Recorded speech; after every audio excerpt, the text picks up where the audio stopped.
nocy, bracie. Całkiem się rozkolowałem. I w nim dwóch chłopaków.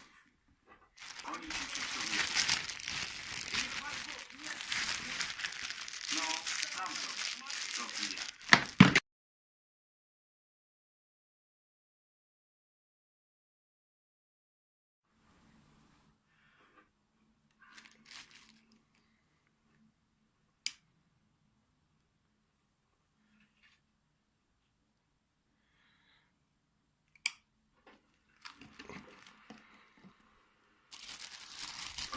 Dzień dobry, bandyci.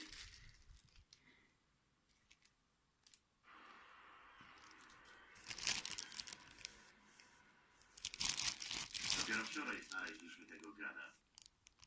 Inteligentny się okazał.